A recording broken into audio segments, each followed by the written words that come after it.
আমরা ওয়াকআউট করেছি, প্রতিবাদ করেছি। আমরা করে ঠান্ডা হয়ে বসে থাক নাই যে আমাদের কাজ শেষ। নো, আমরা বলেছি ইয়েস, আমরা চাই সংসদের ভিতরেই সবকিছুর ফয়সালা হোক। যদি না হয় তাইলে একই সাথে দুই জায়গায় আমরা আন্দোলন চালিয়ে যাব, সংসদের ভিতরে এবং রাজপথে। তবে হ্যাঁ, রাজপথে আন্দোলন করতে গিয়ে আমার দেশের সম্পদ মেসের কাঠি আর পেট্রোল দিয়ে আমরা জ্বালিয়ে পুড়িয়ে ছাই করব না। অন্যের সম্পদে হাত দেওয়ার, ধ্বংস করার কোনো অধিকার আমাদের নেই। আমাদের সন্তানরা শিখিয়ে গেছে ওগুলা ছাড়াও যারা অটোক্রেটিক, যারা ফ্যাসিস্ট, যারা কর্তৃত্ববাদী শাসক, তাদেরকে বিদায় দেওয়া যায়, এমনকি তারা দুপুরের ভাত না খেয়ে দেশ থেকে চলে যেতে পারে। আবার কেউ চলে যেতে গিয়ে কলা পাতার উপরেও ঘুমায়, তাই না? আমাদের সন্তানদের হাতে একটা দাও ছিল না, একটা সুরাও ছিল না, একটা রডও ছিল না, একটা হকি স্টিকও ছিল না। এরকম একজন শিশু যোদ্ধার মাকে আমরা সংসদে এবার মনোনয়ন দিয়েছি।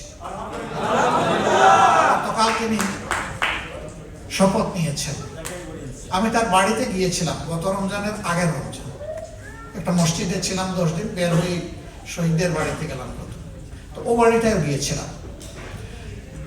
তাদের পরিবারের 2টা মাত্র সন্তান, এ ছিল বড়। তারও বয়স মাত্র 7 বছর। ওই টিভিতে দেখছে, দেখে বলছে বাবা আমিও যাবো যুদ্ধে, আমার নিয়ে যাবো। কয় তুমি ছোট? কয় কিসের আমি ছোট? আমি দৌড়াইতে পারি না? আমি তোমার চাইতে ভালো দৌড়াইতে পারবো, আমার নিয়ে যাও, যেতে হবে। তার পীড়াপিড়িতে বাবা তাকে রাজপথে নিয়ে। তখন তো সারা দেশ ছিল শেখ মুজিবুর রহমান, মুজিবময় দেশ। যেদিকে যাবেন হয় মুজিব না ওনার ফ্যামিলি। মনে হয়েছে ওনারা দেশের মালিক আর আমরা ছিলাম বাড়াটিয়া। এরকম একটা পরিবেশ তৈরি করা হয়েছিল দেশে। এই শিশু বাচ্চা কে তার এই স্লোগান শিখাইল? সে রাস্তায় গিয়ে স্লোগান দিচ্ছে নারায়ে তাকবীর আল্লাহু আকবার, তারপরে বলতেছে শেখ মুজিব ঘোড়ার ডিম, জাতির পিতা ইব্রাহিম। আমি তার বাবারে জিজ্ঞেস করলাম আপনি কি রিহার্সেল দিয়েছিলেন? আল্লাহর কসম আমি তো জানি না যে সেই স্লোগান দেবে। ওই ছেলেটার নাম ছিল জাবির ইব্রাহিম। এই ছেলের কাছে আমরা ঋণী না? জাতি ঋণী না?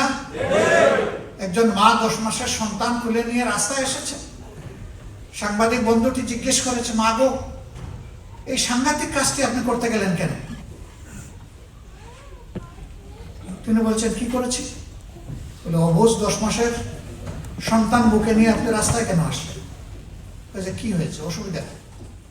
মুহুর্মুহু গুলি আর টিয়ার গ্যাসের সেল আসতেছে, কেউ পড়ে শেষ হয়ে যাচ্ছে, কেউ আহত হচ্ছে, রক্তাক্ত রাজপথ, আপনি বলতেছেন কি হয়েছে?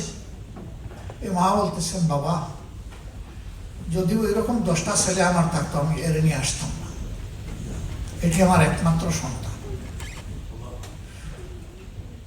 ওই যুদ্ধ করার মতো ছেলে থাকলে আমার আসার দরকার পড়তো না, শান্তি পাইতাম।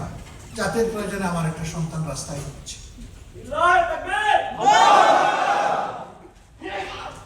আমি এই সন্তান নিয়ে এসে এখানে সাক্ষ্য দিলাম যে এই 10 মাসের শিশুটি আমার একমাত্র সন্তান নয়।